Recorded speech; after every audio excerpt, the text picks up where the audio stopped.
আজি বিশ্ব পৰিভ্ৰমী পক্ষী দিৱস ৰাজ্যিক পক্ষী সুৰক্ষা পৰিষদ অসম প্ৰাকৃতিক কবি সন্মিলনৰ সহযোগত বিশেষ কাৰ্যসূচী পৰিভ্ৰমী চৰাইৰ সংৰক্ষণ আৰু পৰিৱেশ তন্ত্ৰত গুৰুত্ব সন্দৰ্ভত আলোচনা কৰা হয় পৰিভ্ৰমী চৰাইৰ সংৰক্ষণৰ বিষয়ে সজাগতা আৰু চেষ্টা অনুষ্ঠানত বহু কেইগৰাকী প্ৰকৃতি সুৰক্ষা কৰ্মী আৰু বিশিষ্ট ব্যক্তি উপস্থিত থাকে পৰিভ্ৰমী পক্ষী দিৱস উপলক্ষে বিশিষ্ট পক্ষী বিশেষজ্ঞ ডক্টৰ নীলোৎপল মহন্তই মন্তব্য প্ৰকাশ কৰে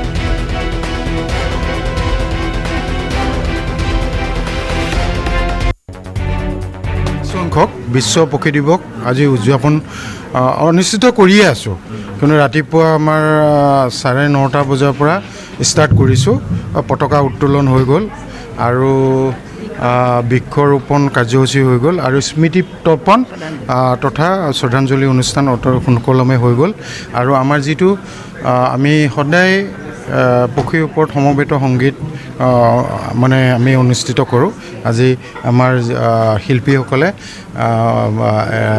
আপোনাৰ সমবেত সংগীতটো অনুষ্ঠিত অলৰেডি হৈ গৈছে